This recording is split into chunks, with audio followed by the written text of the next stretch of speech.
Hello everyone, how are you all? I hope you guys are doing well. So guys, welcome back to our channel. And guys start करेंगे अपना आज का session. तो as you all know that कि हमने कल आपका practice set discuss किया था यूनिट 2 रिसर्च एप्टीट्यूड पे। कल हमने 25 क्वेश्चंस कवर कर लिए थे और हम आज इसके बाकी बचे हुए क्वेश्चंस यानी कि अनदर 25 क्वेश्चंस को कवर करने वाले हैं। तो वीडियो आपके लिए बहुत ज़्यादा हेल्पफुल रहने वाला है, तो वीडियो को विदाउट स्किप के लास्ट तक ज़रूर देखिए ताकि आपसे कोई भी इंपॉर्टेंट क्वेश्चन यहाँ पर मिस ना हो। सेशन सेम है, आपका इंग्लिश लैंग्वेज में है, तो हिंदी लैंग्वेज वाले कैंडिडेट्स इसको ना देखें, उनको सेपरेट सेम क्वेश्चंस की वीडियो कल मिल जाएगी, ठीक है। और इसके अलावा अगर आप हमारे चैनल पर नए हैं या फिर अपना चैनल को सब्सक्राइब नहीं किया है तो यूजीसी नेट एग्जाम की प्रिपरेशन के लिए चैनल को सब्सक्राइब करें और बेल आइकन को प्रेस करना बिल्कुल ना भूलें ताकि हम अपनी जब भी न्यू वीडियो अपलोड करें तो नोटिफिकेशन सबसे पहले आपको मिल सके। तो गाइस ज़्यादा टाइम वेस्ट नहीं करेंगे, सेशन को स्टार्ट करेंगे। अगर आपने इसका कल वाला पार्ट नहीं देखा है यानी कि प्रैक्टिस सेट का फर्स्ट पार्ट आपने नहीं देखा है तो डिस्क्रिप्शन बॉक्स में आपको लिंक प्रोवाइड कर दिया जाएगा, वहाँ से इसको चेक कर सकते हैं।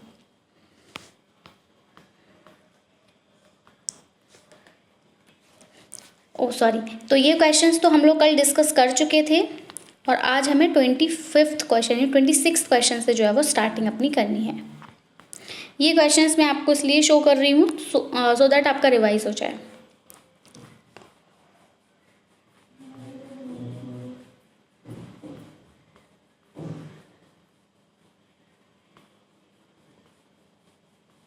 थोड़ा फास्ट चल रही हूँ लेकिन फिर भी अगर आप स्क्रीनशॉट लेना चाहेंगे तो ले सकते हैं,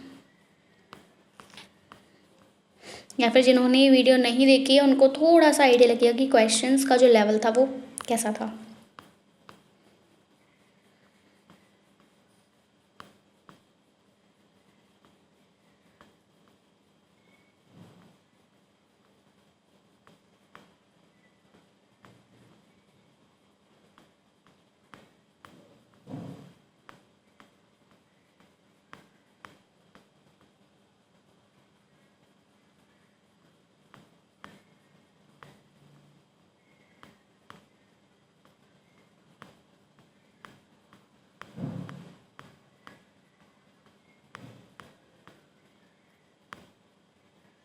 सॉरी, हम तो इसको स्क्रॉल किए ही जा रहे हैं और आपके क्वेश्चंस निकल गए। सॉरी, इतना टाइम वेस्ट हुआ आपका उसके लिए। चलिए स्टार्ट करेंगे। In the process of statistical inference the type 2 error is committed when we. अब देखिए, जो आपकी स्टैटिस्टिकल इन्फ्रेंस की प्रोसेस होती है, इस प्रोसेस में टाइप 2 एरर होता है। तो ये जो टाइप 2 एरर है ये कब होता है, ठीक है, जब accept a true null hypothesis, जब ट्रू नल हाइपोथेसिस को एक्सेप्ट किया जाता है तब आपको टाइप 2 एरर देखने को मिलती है, या फिर रिजेक्ट किया जाता है ट्रू नल हाइपोथेसिस को तब, या फिर रिजेक्ट किया जाता है फॉल्स नल हाइपोथेसिस को, या फिर एक्सेप्ट किया जाता है फॉल्स नल हाइपोथेसिस को। सो यहाँ पर आपका जो करेक्ट आंसर रहेगा ये है आपका ऑप्शन नंबर बी कि कब आपको टाइप 2 एरर देखने को मिलेगी। तो आपको टाइप 2 एरर देखने को मिलती है जब आपका जो नल हाइपोथेसिस है वो मतलब सही होता है और उसको रिजेक्ट कर दिया जाता है। आगे बढ़ेंगे अपने अगले क्वेश्चन की तरफ। And it is if a researchers conducts a research. अगर आप कोई भी रिसर्चर एक रिसर्च कंडक्ट करता है ऑन फाइंडिंग आउट, वही सेम क्वेश्चन है शायद हमने कल किया था कि which administrative style contributes more to institutional effectiveness, same question है कल हमने किया था। तो इसका जो आंसर जाएगा मतलब कौन सी किसका एग्जाम्पल है, ये बेसिक रिसर्च का है, एक्शन रिसर्च का है, या फिर अप्लाइड रिसर्च का है, या फिर आपके फंडामेंटल रिसर्च का है। So the answer is none other than option number C, that is applied research. Clear है? आगे बढ़ेंगे। Question number 28, which of the following is appropriate to test a non directional hypothesis. अब यहाँ पर आपको options provided हैं, 1 tail test, 2 tail test, both A and B and none of the above. तो इनमें से कौन सा टेस्ट जो है वो ज़्यादा अप्रोप्रिएट रहेगा अगर हम बात करें नॉन डायरेक्शनल हाइपोथेसिस की। तो नॉन डायरेक्शनल हाइपोथेसिस की अगर हम बात करें तो वहाँ पर आपका 2 टेल टेस्ट होता है, यानी option number B is the correct answer for this question. Question number 29, identify the non probability sampling techniques. अब आपको यहाँ पर नॉन प्रोबेबिलिटी सैम्पलिंग टेक्निक्स बतानी है। कल हमने क्वेश्चन डिस्कस किया था, वहाँ पर आपको प्रोबेबिलिटी सैम्पलिंग के अंतर्गत क्या नहीं आता है वो बताना था, शायद से इस टाइप कोई क्वेश्चन था, तो आप अपना माइंड वहाँ से यूज़ करेंगे।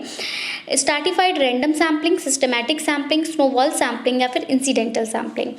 सो the correct answer for this question goes with option number yes, option number C, that is snowball sampling, क्योंकि स्ट्रैटिफाइड रैंडम सैम्पलिंग भी हमने पढ़ी थी, ठीक है, सिस्टमैटिक सैम्पलिंग भी और इंसिडेंटल भी। ये स्नोबॉल सैम्पलिंग जो है ये आपकी नॉन प्रोबेबिलिटी सैम्पलिंग टेक्निक का मेथड है। यहाँ पे कोड देखना है आपको, भैया गलत हो गया, सॉरी। यहाँ पर एक तो आपका सिस्टमैटिक सैम्पलिंग है और आपकी स्नोबॉल सैम्पलिंग है, दो हैं, ठीक है। So option number B is the correct answer for this question, ठीक है।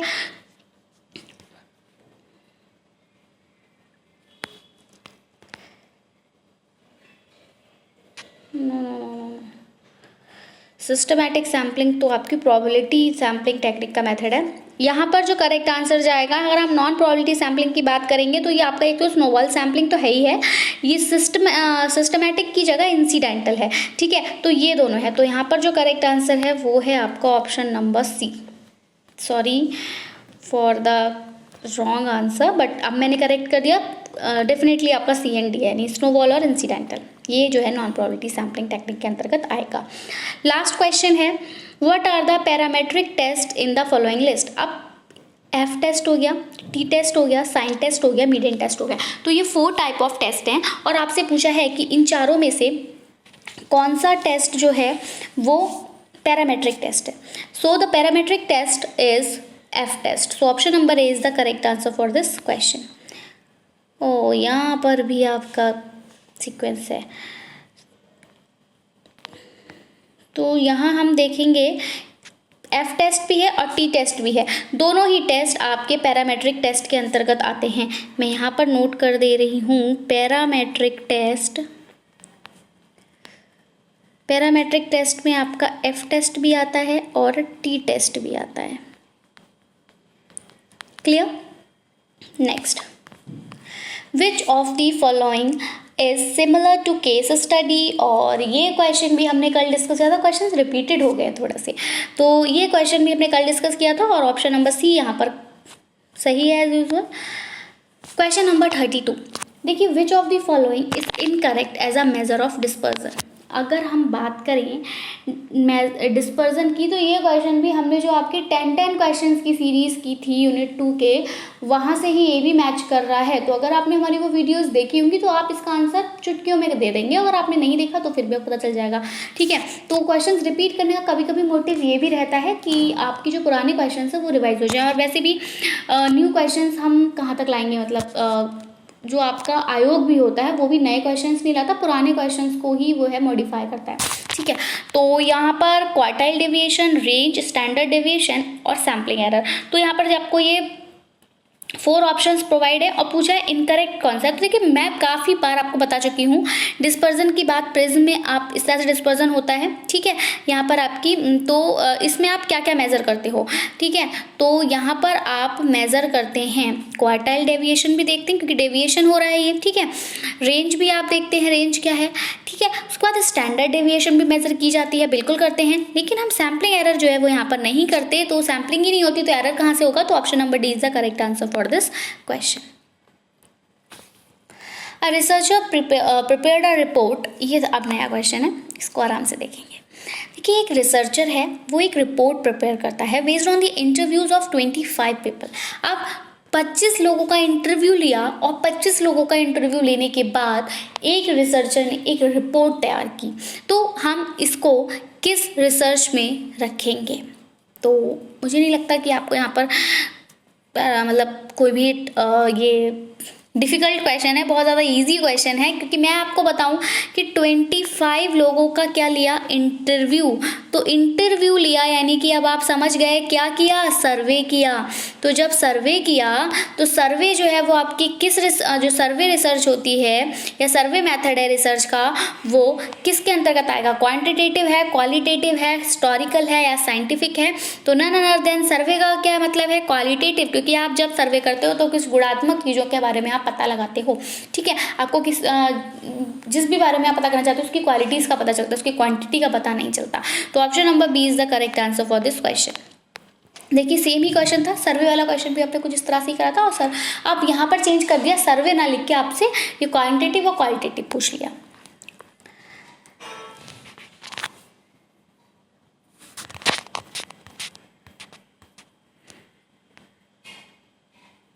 यहाँ क्वेश्चन मिसिंग है,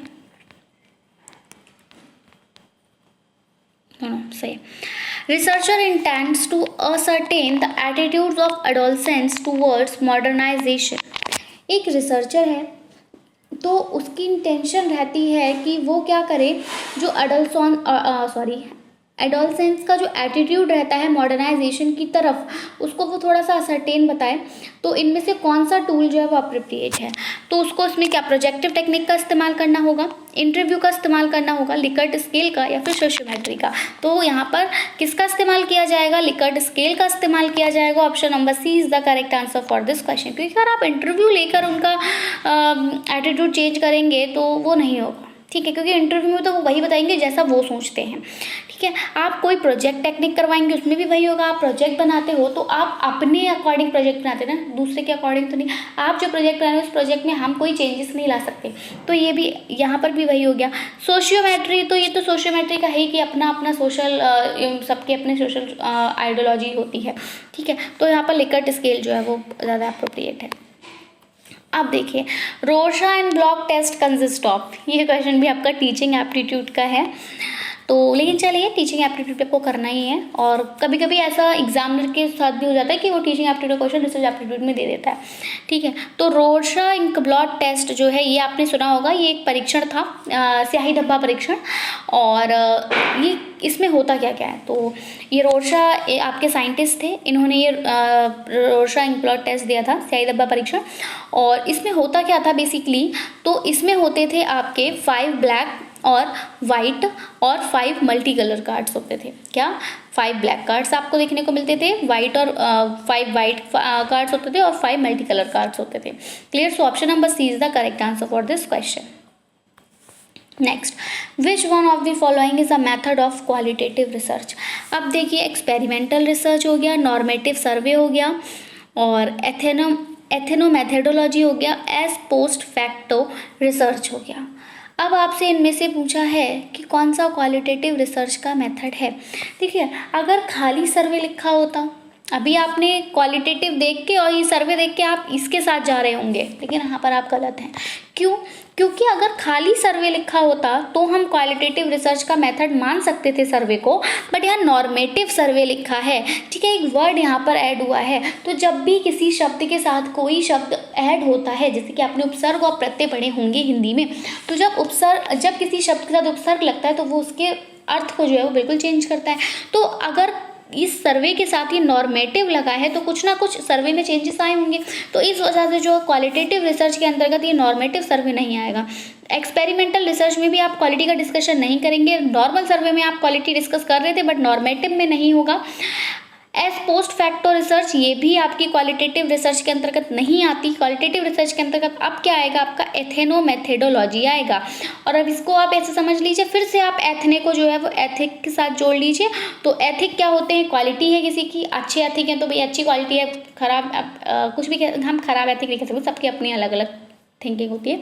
तो एथिक की बात हो रही है, तो एथिक्स जो रहेंगे आपके क्वालिटी के अंतर्गत आएंगे, यानी क्वालिटेटिव रिसर्च जो होगी वो आपकी एथेनो मेथडोलॉजी होगी। Option number C is the correct answer for this question. Question number 37, the relationship showing increase in the value of one variable.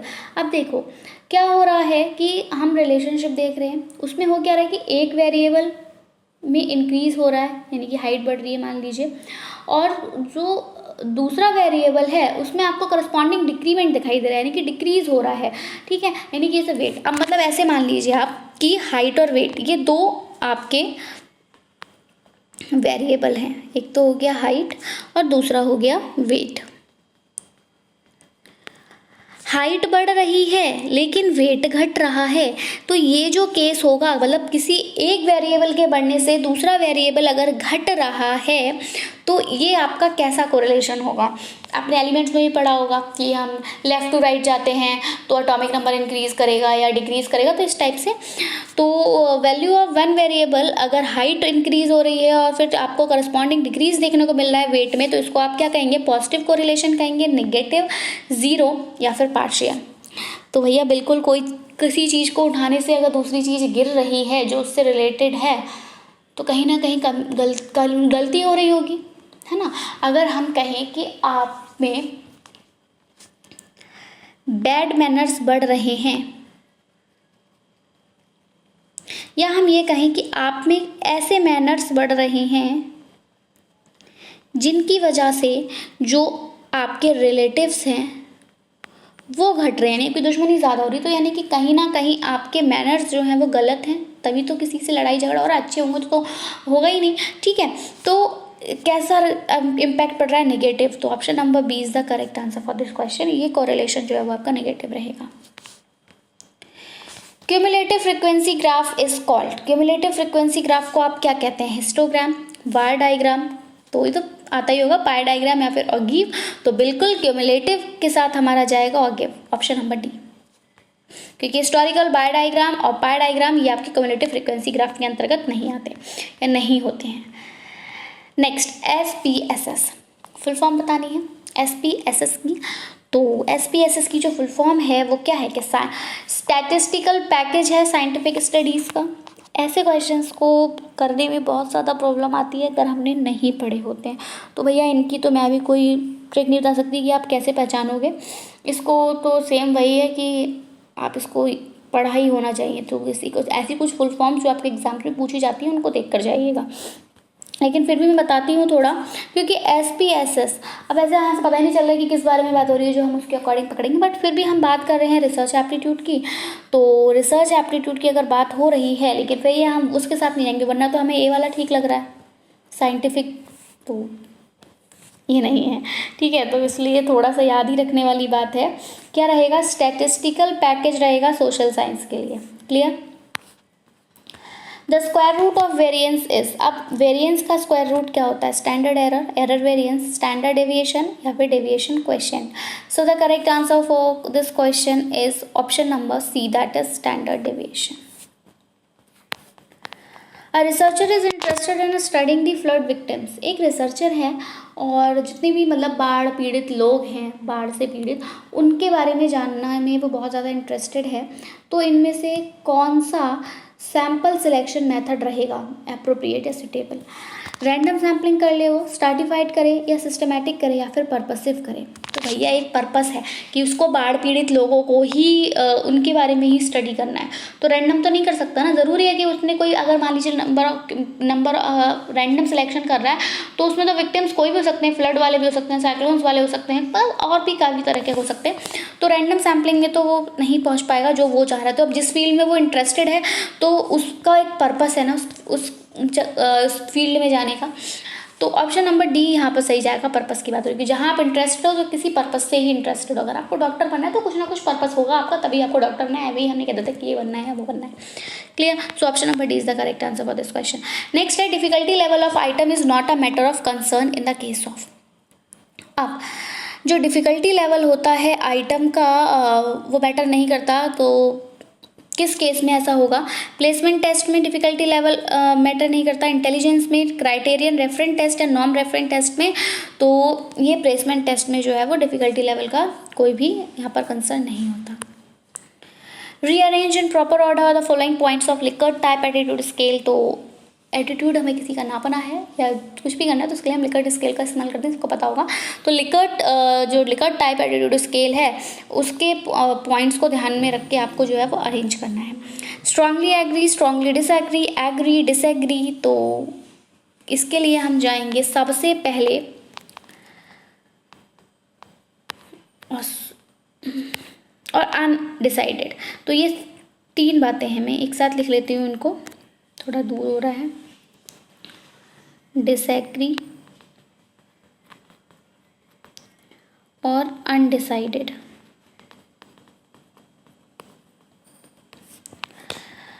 तो यहाँ इनको हम अरेंज करेंगे। तो सबसे पहले आता है आपका स्ट्रांगली डिसएग्री। क्या आता है? स्ट्रांगली डिसएग्री के बाद आप डिसएग्री पे जाते हैं, फिर आप जाएंगे, पहले डिसएग्री फिर, ठीक है, फिर एग्री की तरफ जाते हो। तो पहले स्ट्रांगली, फिर नॉर्मल डिसएग्री, उसके बाद आपका आता है अनडिसाइडेड। आप जाएंगे अनडिसाइडेड पे, और अनडिसाइडेड के बाद आप उल्टा हो रहा है यहीं से, आप एग्री, और फिर जो जाएगा आपका वो स्ट्रांगली एग्री। क्लियर? सॉरी, ये नहीं 5। तो यहाँ पर आपका जो बना कोड वो बना BDECA, BDECA, and it's here in option number B. Clear? Next, which of the following is correct explanation about a test. अगर हम किसी एक टेस्ट की बात करें तो इनमें से कौन सा करेक्ट एक्सप्लेनेशन रहेगा? रिलायबिलिटी सफिशिएंट, वैलिडिटी, रिलायबिलिटी होनी काफ़ी है, वैलिडिटी होनी काफ़ी है, फिर रिलायबिलिटी वैलिडिटी इसेंशियल ही नहीं है, ठीक है, तो बिल्कुल गलत हो जाएगा। या फिर रिलायबिलिटी इसेंशियल है बट सफिशिएंट नहीं है। तो ये ऑप्शन मुझे बहुत ज़्यादा यहाँ पर आपको कन्फ्लिक्ट देखने को मिलेगा। देखो यहाँ पर बात आ रही है, यहाँ होना चाहिए था कि reliability and validity are essential, तो हम इस ऑप्शन के साथ जा सकते थे। यहाँ पर ऑप्शंस थोड़े अलग हैं। अब तो इसलिए हम ये कहेंगे कि रिलायबिलिटी इज इसेंशियल, रिलायबिलिटी ज़रूरी है, लेकिन हम कहते हैं सफिशिएंट है तो नहीं। वैलिडिटी की भी ज़रूरत, वैलिडिटी भी सफिशिएंट है ऐसा भी नहीं कर सकते, दोनों की ज़रूरत है। तो इसलिए यहाँ पर ऑप्शन थोड़ा चेंज हो रहा है, आर नॉट की जगह यहाँ पर आर इसेंशियल हो तो ये वाला करेक्ट हो जाएगा। बाकी ये क्वेश्चन आपका कन्फ्यूजन में है। फिर से आ गया आपका रोशा-इंक प्लॉट टेस्ट। तो रोशा-इंक प्लॉट टेस्ट जो था वो किससे रिलेटेड था, किसका मेजरमेंट, किसका मापने के लिए जो ये स्याही धब्बा परीक्षण था वो लाया गया था। तो स्याही धब्बा परीक्षण क्या नापने के लिए लाया गया था? तो ये आपका पर्सनालिटी, ठीक है, आपके व्यक्तित्व के लिए है, ठीक है। तो रोशा-इंक प्लॉट परीक्षण जो है वो आपके व्यक्तित्व, पर्सनालिटी के लिए है। Which of the following is an unsaturated tool? Attitude, objective intelligent test या फिर ऐसे टेस्ट। बात हो रही है अनस्ट्रक्चर्ड, तो इसका कोई स्ट्रक्चर नहीं होता ऐसे का, ठीक है, तो ऐसे test. Main purpose of research and education is to, teaching aptitude का क्वेश्चन है ये। चलिए, जो मेन पर्पस है रिसर्च, सॉरी लेकिन रिसर्च की बात हो रही है भैया, रिसर्च एजुकेशन में रिसर्च का पर्पस क्या रहता है? तो helps in the personal growth of an individual, no.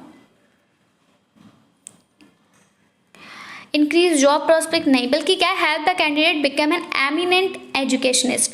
So option number B is the correct answer for this question, क्योंकि सोशल स्टेटस नहीं बढ़ाना, किसी एक सिंगल इंसान की बात हो रही है तो सारे ऑप्शन गलत हो जाएंगे इंडिविजुअल वाले, बस हमारे पास एक ही बचेगा फिर। Which of the following does not belong to the category of non probability sample? Non probability sample में कौन सी कैटेगरी नहीं आएगी? तो कौन सी नहीं आएगी? तो मल्टी स्टेज सैंपल नहीं आएगा। Option number B is the correct answer for this question.